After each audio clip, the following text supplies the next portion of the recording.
Hey everyone, welcome back to the Growth Signal. I am so excited that you are looking forward to the future of building customer relationships beyond the transaction, beyond just slapping AI on it. We are excited to have a great conversation today. I want to welcome my new friend Maria. Maria, welcome to the show. Thank you so much. We were bonding over the fact that we're Midwestern gals and what an advantage that is. So I'm thrilled to be here today. It's really exciting to kick off the week this way. I always love connecting with other fellow Midwesterners, whether they're still in the Midwest or whether they've moved off to the coast or even a different country. Right. It's just something that bonds you. I think it's the cold, right? Like the winters that we Yeah, experience. you have a point there. You have to help each other out. And you can't be in a grumpy mood for that many months. You just You have to find inner sunshine because we that's haven't seen real sunshine in a long time. amen. Yes, yes. Yeah. And then I live in Colorado now where there's sunshine all the time. And so, I mean, even in the winter. So Yeah, there's a reason why I guess I live in Colorado for that very reason. You're so exactly. right. Yeah. Just compete. Exactly. So on that note, you said you're in Colorado now, but let's Yeah. kind of roll it back to the beginning. Tell us your origin story. What forged you into the person and thought leader that you are? Uh, That's thank you for that question because I thought long and hard, how did this come to be kind of thing? And many people might think, oh, there's some stories that you tell, but nonetheless, I get to control the narrative, right? So I was born and raised in Nebraska, and just like we were talking about, it's kind of a no frills. What you see is what you get. My father had an attitude of treat people the way you would like to be treated. And that's kind of how I walk through life.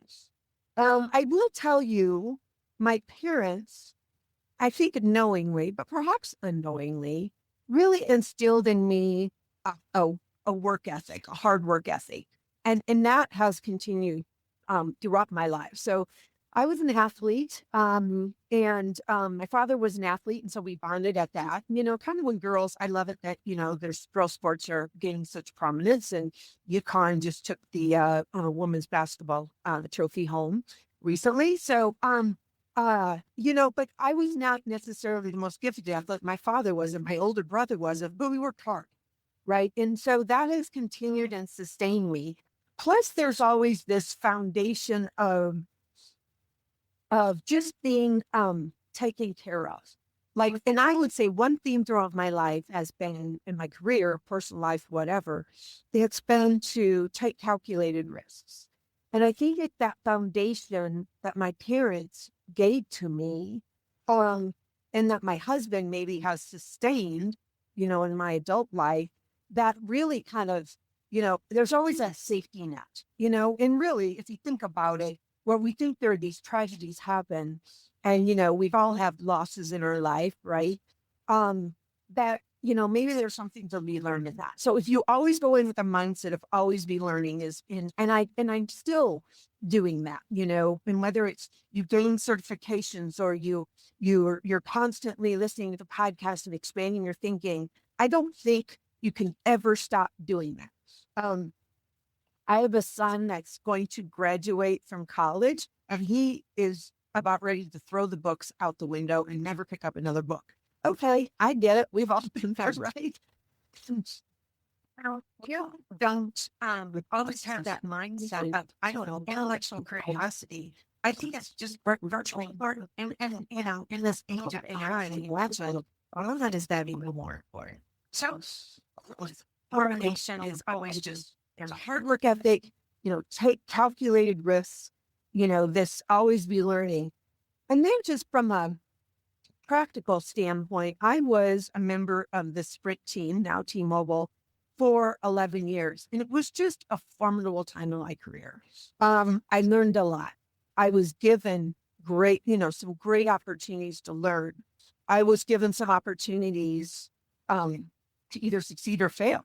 I know of a situation where I was a senior manager and there was an international effort, if you will, across cultures and languages, etc. And two directors had failed in this implementation. They're like, oh, I'll give it to her, she'll see. And then it succeeded. So those are kind of things. I was, as a part of international marketing. So this, redhead, young from Nebraska is traveling the world and meeting with different people. And I just had a lot of formal growth. When I became a CEO of a SaaS company, we didn't have an employee evaluation process. And so I said, okay, I'm gonna build one. And it was largely built on sprints evaluation. So there's all these nuggets that you go through your career that you think, well, that was, maybe it was painful, maybe it was, failure or success, but it was an opportunity to learn. And so, one also pivotal aspect about being a member of the sprint team is I was on the team to launch mobile data. And I swear, Alicia, I'm not that old. Okay. But, that was back when you had a mobile phone and you only talked, right? Maybe text. We had 6 devices in the lineup and I just kind of got bit by this technology, but that really transformed my career. I was thinking, so apartment expense, all of a sudden I'm in technology. And, whether it was as an employee or a consultant, I think telecommunications are the first technology companies. And, then it moved into SaaS and other, subscription-based or usage-based. It really, that was the foundation in which really a lot of learning came that I rely on regularly. I think those are kind of the, formation of me, being who I am today. And, I'm sitting here, I'm a former 2-time CEO of SaaS companies, multi-year CMO or VP of marketing or something, head of marketing, whatever you want to call that. It's always because I learned from my, would it be direct reports or managers or, executives. And sometimes there's a learning curve around what you don't want to be, right? So I tell my kids are starting their careers like, maybe you have a challenging manager and that you're learning what kind of manager you don't want to believe, don't want to be. And, that's a part of the learning too, is take the good and the bad and maybe the ugly and figure out who it is you're going to be when you grow up. And I'm not yet there. I'm still growing up. So I like to think of myself as pretty insatiably curious. Like I love the find out process. I love digging into things. And I made a comment to one of the people I work with at my SaaS startup, and I said, "How do we find people to join the team? Like, can we make a hiring requirement that you are someone who is genuinely curious about things? And how do we screen for that, right? Because you'll have people who put like, oh, I'm detail oriented, I'm self-sufficient, right? What I really want, though, is someone who is willing to say, I don't know the answer. I'm excited to find it out. And I'm willing to stand behind what I found, right? Because I find a lot of people who are like, oh, yeah, I'll go figure that out. But then when they get feedback, I'm like, well, I didn't really think that either. And they're not willing to stand by like, no, I did this body of research. And this is where I got like, I want people to feel proud of what they've done because they've done the work to understand it. And they were curious enough to open the door that there was maybe a different way of doing things. Yeah. And you are establishing that foundation. I'd like to suggest that, it's a safe place, right? Yeah. To have alternative thinking. Like there's nothing more rich, right, than having people from alternative views. And you can say different functions like engineering or customer support or customer success or marketing or whatever, but also just the willingness to stand up and say, hey, have you thought about it this way? And so I think that's fantastic. And I think that's part of the levers of success. But I will say I don't think it's enough to just have the willingness to stand up and say, have you thought about it? Because I mean, how many times have we been in calls? I'm a woman in tech. How many times have you been in a call where someone stands up with an idea that they're like gonna die on a hill for, but they haven't really thought it through? They just want to be right and be an opinion in the room. So I'm going to add on to that I want you to be psychologically safe enough to stand up and say the things. Right. But I also want you to have done the deep work to think it through. Yeah. It's not, you're not going to rubber stamp it. Right. And just say, great effort. Let's go for it. And that's where, I think you're building leaders that can take, we used to call it, I remember a situation on Sprint, and a product manager brought me this product we're ready to market. And, they couldn't provision it. It was priced too high. There's so many things wrong with it. And I had to call the baby ugly, right? That's a phrase, right? Right. And you have to build those leaders. It's not personal. Like it's not, and you think it might be, if you think it's personal, oh gosh, please, walk the dog, kick the dog, whatever, get outside, gain a perspective, be respectful in giving feedback, but you're also just building really strong leaders in that they have to defend their position and not defend the wrong, but it's like, be able to support the decisions that you're making and allow others to, well, did you think about this? Why did you, recommend this? And that just gives the person the opportunity to really show how they've shined and how they've done the homework that, that is necessary. It's not going to be just a pause. Well, let's flip this to an AI discussion, because I know that that's where like a lot of your background goes into. Yeah. A lot of people, I'll generalize, right? I haven't done the deep work on this. I will generalize.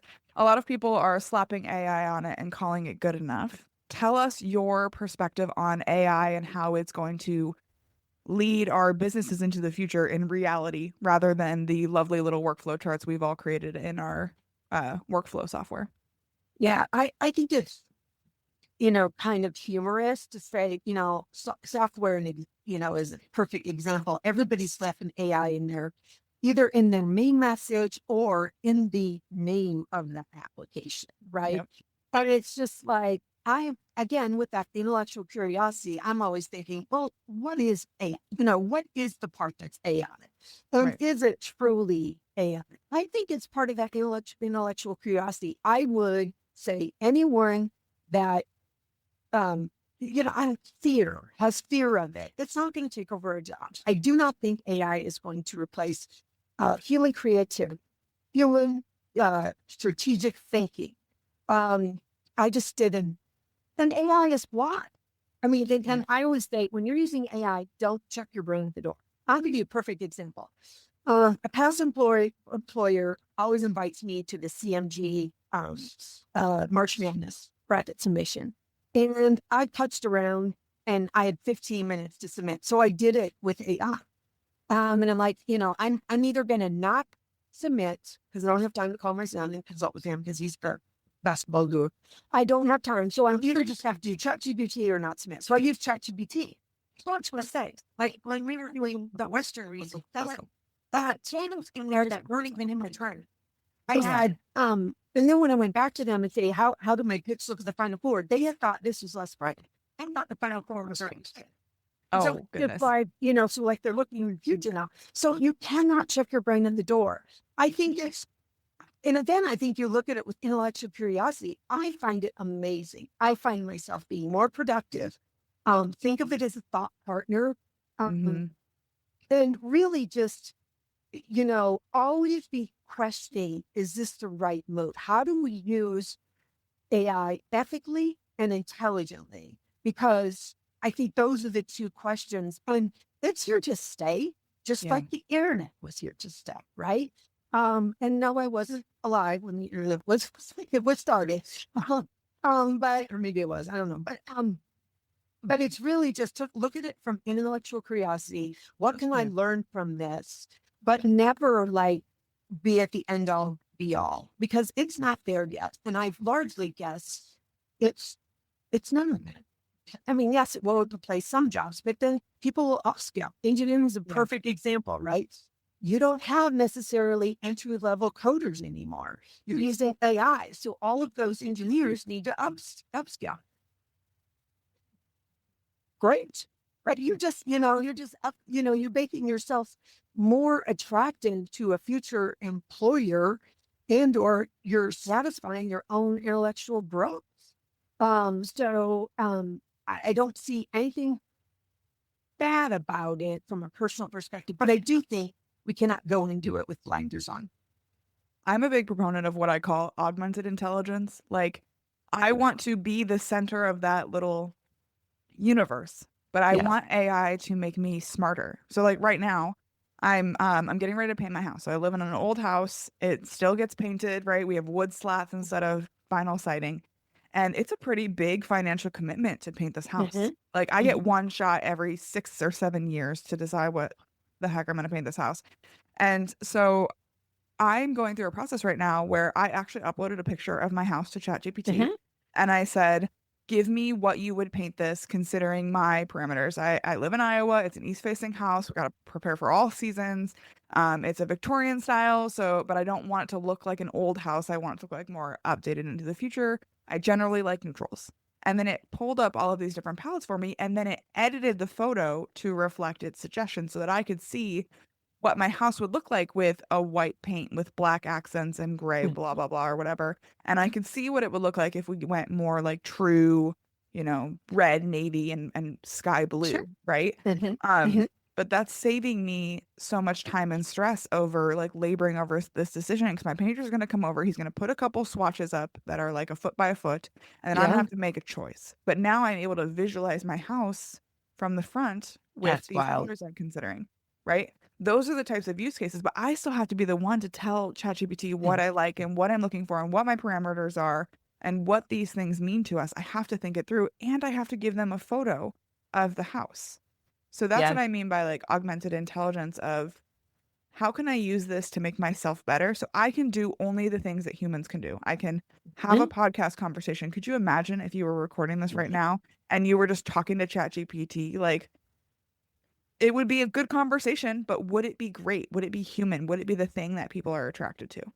Yeah. It's you are the absolute queen of phrases. I love that. Augmented technology, intelligence. That is so true. Like it's just imperative. And you can see where people fall down on that, where you can read a blog and go, that didn't sound right. Or Right. I made a mistake. It was late at night. I was doing a blog and I used ChatGPT to create an image. And there was misspelling in the image. And someone on my team, said, called a foul on me. And Yeah. and I'm like, oh my gosh, I was so embarrassed. And I'm like, oh my gosh, you shouldn't do work at 9 o'clock after a really long day. Like, Right. I said, I was kind of like getting my little rebound and put it back down. But, that's just so important. So, Yeah. to not, always be questioning. And that's taking augmented intelligence, and everything you do in your life. I mean, I think we bleed our professional and personal lives. And I love that phrase because it's so true. The machines aren't driving us. We're still in control. At least for now. Yeah. At least for now, that is the key. So talk to us a little bit more about your experiences. You're helping people figure out how do I drive growth in this Mhm. new age of business. Give us the one thing you would start first. If I wanted to start driving growth now, if I wanted to step into, an exponential growth strategy for my SaaS company or for my service company, what is the one thing you would have them do first? I would say define your ideal customer profile. Um, and that feeds your brand strategy. Um, And I heard a CEO tell me, well, I don't need the brand. I don't need a brand strategy. What's that? They said, it's your competitive differentiator. You have to understand what you're offering that's unique and different. You're at the intersection of what customers want and what your company does well, not what your customer wants and what your competitors do well. Yeah. So what I'm finding, like, kind of business 101, that the majority of SaaS companies perhaps fail is that they have not defined their ICP or they think they have, and it's too high level. Yeah. It's a, enterprise customer, or, maybe, 200 million above, or, whatever the financial ramifications. They haven't necessarily defined vertical, or they haven't defined, what are those characteristics. I did this exercise with, the company. I kept asking why, right? Why, Right. why? And it got to that we were targeting, through as a consultant. It was, we're targeting SaaS companies with with the founder that's on their second term. So that way we didn't have to explain things. In the member management software, a very specific sector. And, with 45 million to 100 million. Like it became so granular. And the 2-time CEO as a target, that became really clear. And and you start there. And I get how startups at sometimes it's like we're selling to everybody because we have to. Okay. But you're going to get to a level of growth that you're going to have to do those basic blocking and tackling, those fundamentals. And that is define your ideal customer profile. And the key there is, why do they care? What I was do just gonna they go there. care about? Yeah. What do Because they I care had about? someone so yes, agree 100% SCP. It's hard. Yes. I would challenge people who are listening, don't define your ideal aspirational Yes. customer profile. Because I had someone once who was like, well, we want to work with all the biggest companies in the world. We want to work with the Fortune 50 and we want to do, multi-million-dollar consulting work for them. And I'm like, okay, me too. Have Right. you defined what? I mean, everybody wants that. Of course, I want a client with disposable income. Okay, cool. Have you defined why they would dispose that income on you and Yeah. and connect that profile to what you are doing? Because I think a lot of people are like, I want people who give me money, and that's not an ICP. That's an Yeah. aspiration. Customers who pay their bills. Customer pays the bills. Yeah, that's what we all want. Well, exactly. We all want that. And that isn't differentiated. We just have that, right? And it's so I think it's challenging because, you're so inside the box, right? Yeah. And, as a CEO or founder, you're kind of playing whack-a-mole, right? And you're always like, living, day to day. Well, you have to lift the blinders up. You have to look up almost and say, that's not point of a lot of times it's there. It's their data. Yeah. Right. So you look at, who are you selling to? Well, that could be your ideal customer profile. And you keep asking why, and you keep digging down. And then that key question of why should they care? What problem, issue, or opportunity are you uniquely addressing that competitors aren't, then that's why they're buying from you. And that's hard to do from an internal. And so that's where sometimes, I think as a third party consultant, I can come in, call the baby ugly. Yeah. Sometimes they throw me out of the room, but, I come back, because I'm a redhead, I'm tenacious. So, it's for the butter. It's not to be, challenging, to be, it's really thought provoking to say, you've got your ducks in a row and let's execute. I had a manager, a VP that I reported to at one time, and he said, I think it's from Stalin. It was plan deliberately, execute violently. Plan deliberately is where most people don't. Yeah. They're busy in the day-to-day. So if anything else is define your ICP, define your unique value. I love that as a one thing. Thinking about the people that that you're connected with or that you aspire to know, speaking of aspirational goals. Yeah. Tell us, Maria, who is leading the charge? Who is changing the way we build relationships with our customers? This is going to be a weird one, but I'll admit I'm a parody. Jimmy Buffett, right? He's no longer with us. Hard to imagine a world where my parents aren't in this world and Jimmy Buffett isn't in this world. So, if you think about it, Jimmy Buffett was a musician, yes, but what he built was an emotional connection, right? A community.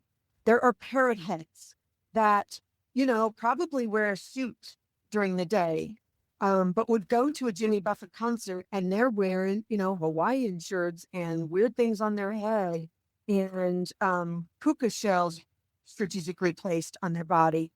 I never did that, for the record. But he's building this resonance, right? And people, it's beyond about customer relationships and loyalty. He's building this,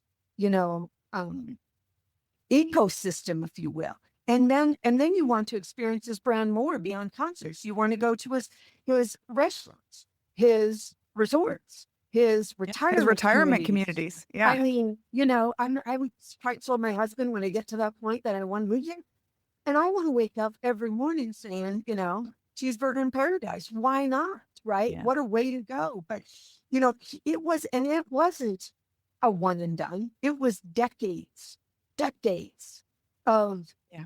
constant, reinforcement, validation, come be crazy here, right? I don't know what your day job is. I don't, you may have 5 kids, home, all wanting your attention, but you're here, you're being intentional, and you're having a good time. And so that to me, I mean, by the way, he's built an empire. Yeah. And Jimmy Buffett is related to Warren Buffett, the Oracle of Omaha.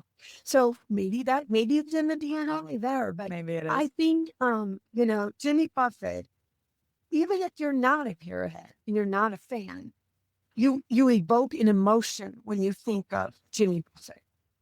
And a lot to me, it's a masterclass in a legacy that was built around, building relationship, building loyalty, let your freak flag fly, right? Yeah. And just, any single moment you can recall that, and you put a smile on your face. You have a positive emotion associated with it. So to tack onto that, I was listening to I love Wait, Wait, Don't Tell Me on NPR. It's one of my favorite like Saturday morning shows. And one of the questions on there this weekend was about Jimmy Buffett, and it was like a story of resilience almost though, because he almost didn't make it. And one of the questions was like, what was he going to do instead? And one of the options was he very nearly became a marijuana smuggler into the Key West. Like that was going to be his job. And then one of his songs blew up, and then he, didn't end up doing that. But, a good example of, hey, he was looking for ways to make it happen. He was looking for ways to move forward. And then he just so happened to go down the music path. And then to your point, transform what was just a guy and a guitar into an entire community built brand of loyal customers who are open to doing something that maybe they wouldn't do in their daily life, but that's because that's the community that they've joined. Absolutely. And, it is, I mean, and look, he probably wasn't the best musician, right? Do you have the best voice? Right. Probably not, but he worked hard, right? And he got some breaks. Let's put it that way. We've all had some breaks. You can look back and say, right time, right place. Sometimes wrong time, wrong place. Sometimes that too.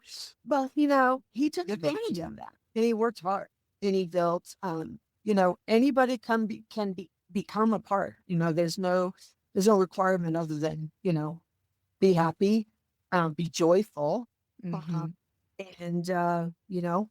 be weird. I love it. Maria, if someone's really connecting with you, they want to learn more about you, your business, or, just swap Jimmy Buffett trivia. Where can they find you online? Well, and after this, maybe nobody wants to talk to me. But anyway, I can be reached on LinkedIn. And it's the LinkedIn.com Maria. That's easy enough to remember. It's Trysla, Trysla.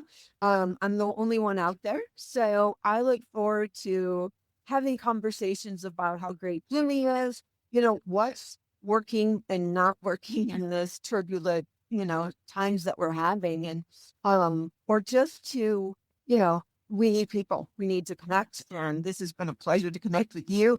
And so, during this crazy time, connect with your followers and, let's have a dialogue. Well, thank you so much for joining me on the Growth Signal. Thank you. I appreciate it. Have a great week. If you enjoyed today's episode, let's connect on LinkedIn. I'd love to hear your thoughts. And if you found value here, share the podcast with your network. Don't forget to like, subscribe, and leave a review. It helps us inspire more leaders to join the movement.